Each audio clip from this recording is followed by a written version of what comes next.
नमस्कार। आकाशवाणी से प्रस्तुत है समाचार प्रभात।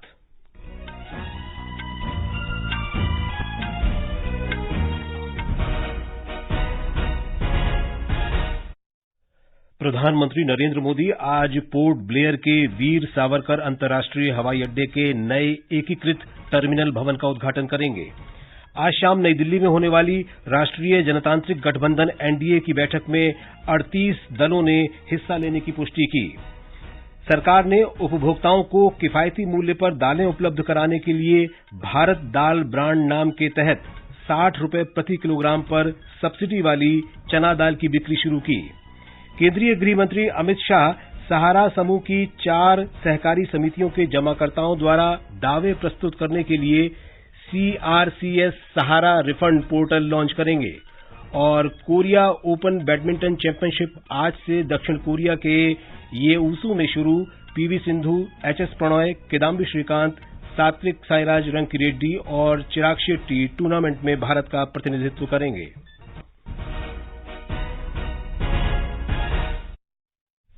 समाचार प्रभात के साथ मैं विशाल शर्मा। प्रधानमंत्री नरेंद्र मोदी आज पोर्ट ब्लेयर वीर सावरकर अंतर्राष्ट्रीय हवाई अड्डे के नए एकीकृत टर्मिनल भवन का वीडियो कॉन्फ्रेंसिंग के जरिए उद्घाटन करेंगे। नए भवन का निर्माण 710 करोड़ रुपए की लागत से हुआ है। ये हवाई अड्डा अंडमान और निकोबार से संपर्क बढ़ाने में प्रमुख भूमिका निभाएगा। एक रिपोर्ट। इस हवाई अड्डे के नए टर्मिनल भवन का निर्माण 40,800 वर्ग मीटर क्षेत्र में हुआ है। प्रतिवर्ष 50 लाख यात्रियों का आवागमन यहां से हो सकेगा। इस हवाई अड्डे की आकृति समुद्र और द्वीप को प्रदर्शित करने वाले ढांचे पर आधारित है। हवाई अड्डा टर्मिनल के नए भवन में कई ऐसी सुविधाएं हैं जिनसे बिजली की खपत कम होगी। पानी बचाने के लिए यहां वर्षा जल जमा करने की भूमिगत व्यवस्था की गई है और गंदे पानी को साफ करके फिर से उपयोग में लाने के लिए भी संयंत्र लगाया गया है। हवाई अड्डा परिसर में 500 किलोवाट का सौर ऊर्जा संयंत्र भी लगाया गया है। अंडमान और निकोबार का प्रवेश द्वार होने के कारण पोर्ट ब्लेयर पर्यटकों के लिए बेहद लोकप्रिय है। समाचार कक्ष से फरहत नाज। भारतीय जनता पार्टी ने कहा है कि राष्ट्रीय जनतांत्रिक गठबंधन एनडीए की बैठक में 38 पार्टियां शामिल होंगी। ये बैठक आज राष्ट्रीय राजधानी दिल्ली में होगी। बैठक की अध्यक्षता भाजपा के राष्ट्रीय अध्यक्ष जेपी नड्डा करेंगे। इस बैठक में प्रधानमंत्री नरेंद्र मोदी शामिल होंगे। महाराष्ट्र के मुख्यमंत्री एकनाथ शिंदे की नेतृत्व वाली शिवसेना सहित कई नए गठबंधन, अजित पवार के नेतृत्व वाले एनसीपी गुट और लोक जनशक्ति पार्टी रामविलास के नेता चिराग पासवान जैसे कुछ पूर्व नेता भी एनडीए की बैठक में भागीदारी कर सकते हैं। नई दिल्ली में कल एक संवाददाता सम्मेलन को संबोधित करते हुए भाजपा अध्यक्ष जेपी नड्डा ने कहा कि पिछले 9 वर्षों के सुशासन के कारण एनडीए की पहुंच और व्यापकता बढ़ी है। कई विपक्षी पार्टियों ने कल बेंगलुरु में 2024 के लोकसभा चुनावों में भाजपा का मुकाबला करने के लिए एक संयुक्त रणनीति बनाने की बैठक की थी। इसके एक दिन बाद एनडीए की ये बैठक हो रही है। राष्ट्रपति द्रौपदी मुर्मू आज नई दिल्ली में भूमि सम्मान 2023 पुरस्कार प्रदान करेंगी। डिजिटल इंडिया भूमि रिकॉर्ड आधुनिकीकरण कार्यक्रम के मुख्य क्षेत्रों में उत्कृष्ट प्रदर्शन करने के लिए 9 राज्य सचिवों और 68 जिला कलेक्टरों को भूमि सम्मान पुरस्कार प्रदान किए जाएंगे। एक रिपोर्ट। ये आयोजन राज्य के राजस्व और पंजीकरण पदाधिकारियों के लिए बेहद महत्वपूर्ण है, जो अपने उत्कृष्ट प्रदर्शन के लिए पिछले 75 वर्षों में पहली बार भूमि सम्मान प्राप्त करेंगे। ये भूमि सम्मान को संस्थागत रूप देने का ऐतिहासिक वर्ष होगा। भूमि सम्मान योजना विश्वास और साझेदारी पर आधारित केंद्र राज्य सहकारी संघवाद का एक अच्छा उदाहरण है। भूमि रिकॉर्ड और पंजीकरण की डिजिटलीकरण प्रक्रिया से भूमि विवादों से जुड़े लंबित अदालती मामलों को बड़े पैमाने पर कम करने में मदद मिलेगी। इससे भूमि विवादों से जुड़े मुकदमे के कारण रुकी हुई परियोजनाओं की वजह से देश की अर्थव्यवस्था के सकल घरेलू उत्पाद में होने वाले नुकसान में भी कमी आएगी। समाचार कक्ष से मनोज। सरकार ने उपभोक्ताओं को किफायती मूल्य पर दालें उपलब्ध कराने के लिए भारत दाल ब्रांड नाम के तहत 60 रुपये प्रति किलोग्राम पर सब्सिडी वाली चना दाल की बिक्री शुरू की है। उपभोक्ता मामले, खाद्य और सार्वजनिक वितरण मंत्री पीयूष गोयल ने भारत दाल के ब्रांड नेम से रियायती दर पर चने की दाल की बिक्री अभियान का शुभारंभ किया। इसके अंतर्गत 1 किलोग्राम के पैक का मूल्य 60 रुपये प्रति किलोग्राम और 30 किलोग्राम के पैक का मूल्य 55 रुपये प्रति किलोग्राम रखा गया है। उपभोक्ताओं को सस्ते मूल्य पर दालें उपलब्ध कराने की दिशा में भारत दाल अभियान केंद्र सरकार का एक बड़ा कदम है। ये समाचार आकाशवाणी से प्रसारित किए जा रहे हैं। ताजा समाचार जानने के लिए आप हमारे Twitter handle @AIR News Hindi को फॉलो कर सकते हैं। सहकारिता मंत्री अमित शाह आज नई दिल्ली में CRCS सहारा रिफंड पोर्टल की शुरुआत करेंगे। सहारा समूह की सहकारी समितियों के वास्तविक सदस्यों और जमाकर्ताओं की उनकी वैध जमा राशि के भुगतान की शिकायतों को दूर करने के लिए मंत्रालय ने उच्चतम न्यायालय में एक अर्जी दी है। इस साल मार्च में उच्चतम न्यायालय ने निर्देश दिया था कि सहारा समूह की सहकारी समितियों के वास्तविक जमाकर्ताओं के वैध बकाया के भुगतान के लिए सहारा सेबी रिफंड खाते से 5,000 करोड़ रुपए सहकारी समितियों के केंद्रीय रजिस्ट्रार को हस्तांतरित किए जाएं। G20 की भारत की अध्यक्षता के अंतर्गत G20 देशों के वित्त मंत्रियों और केंद्रीय बैंक के गवर्नरों की तीसरी बैठक कल गुजरात के गांधीनगर में शुरू हुई।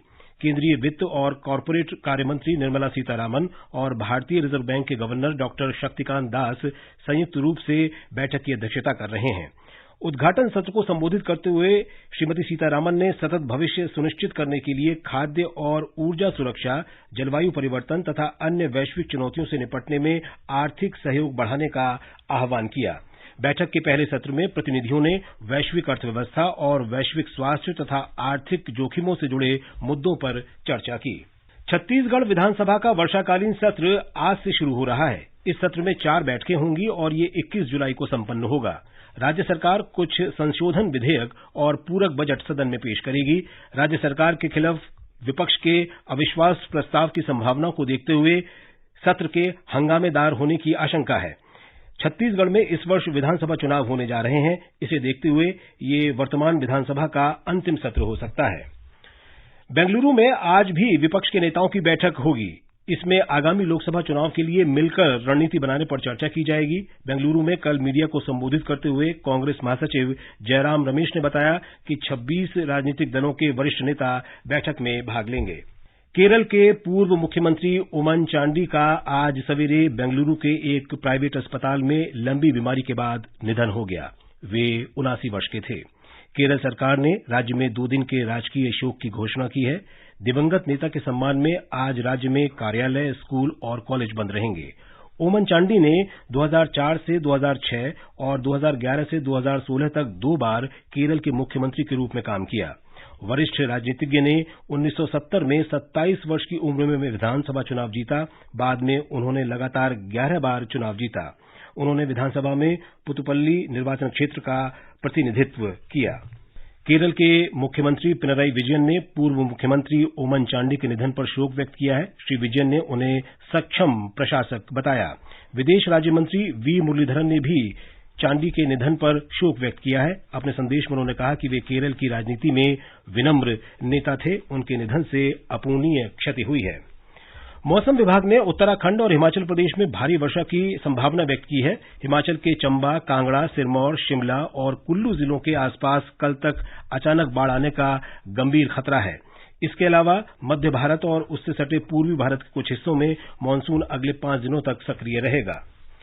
कोरिया ओपन बैडमिंटन 2023 आज दक्षिण कोरिया के यूसू में शुरू हो चुका है। भारत के स्टार खिलाड़ी पीवी सिंधु, एचएस प्रणॉय, किदाम्बी श्रीकांत, आकर्षी कश्यप और मालविका बंसोड कल पहले दौर के मैच खेलेंगे। लक्ष्य सेन इस टूर्नामेंट में भागीदारी नहीं कर रहे हैं। ये समाचार हमारी वेबसाइट newsonair.gov.in/hindi पर भी उपलब्ध हैं। और अब आज के समाचार पत्रों की सुर्खियों के साथ हैं जागृति शर्मा। धन्यवाद विशाल। लोकसभा चुनाव से पहले विपक्ष और सत्ता पक्ष की किलेबंदी को आज के सभी समाचार पत्रों ने पहली खबर बनाया है। दैनिक भास्कर की सुर्खी है, महाभारत 2024, विपक्ष को सारथी, सत्ता पक्ष को नए साथियों की तलाश। नवभारत टाइम्स के शब्द हैं, बेंगलुरु में 26 विपक्षी दलों का जुटान, लोकसभा चुनाव पर बनाएंगे रणनीति, दिल्ली में एनडीए करेगा मीटिंग। संविधान पीठ के पास जा सकता है दिल्ली अध्यादेश मामला, सुप्रीम कोर्ट ने दिया संकेत। 20 को अगली सुनवाई, पंजाब केसरी के मुखपृष्ठ पर है। दैनिक ट्रिब्यून ने लिखा है, सुप्रीम कोर्ट में केंद्र की दलील, दिल्ली को पंगु बनाने से रोकने को लाए अध्यादेश। कथित अवैध खनन से जुड़े धनशोधन मामले में तमिलनाडु के उच्च शिक्षा मंत्री और उनके पुत्र के ठिकानों पर प्रवर्तन निदेशालय की छापेमारी को भी जनसत्ता सहित कई अखबारों ने सुर्खी बनाया है। देश और भावी पीढ़ी को बचाने के लिए है ड्रग्स के खिलाफ लड़ाई। गृहमंत्री अमित शाह का ये बयान दैनिक जागरण में है। ड्रग्स तस्करी और राष्ट्रीय सुरक्षा पर आयोजित सम्मेलन में गृहमंत्री ने राज्यों में ड्रग्स मामलों के लिए स्पेशल कोर्ट स्थापित करने की जरूरत पर दिया बल। वेतन सरकार से, काम आतंकियों का शीर्षक से वीर अर्जुन ने जम्मू कश्मीर में 3 सरकारी अधिकारियों को नौकरी से बर्खास्त किए जाने का समाचार दिया है। सैनिकों को गृह निर्माण के लिए 7 लाख रुपए तक मिलेगी अग्रिम राशि।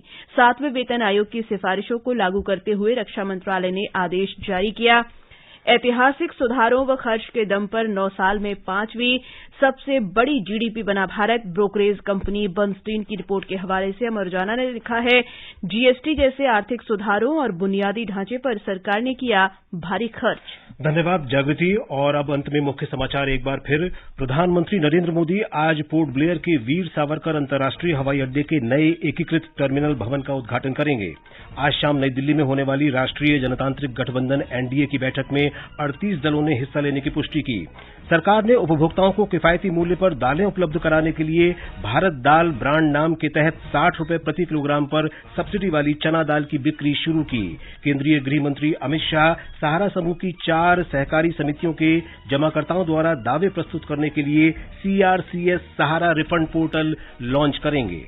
इसके साथ ही समाचार प्रभात का ये अंक समाप्त हुआ। नमस्कार।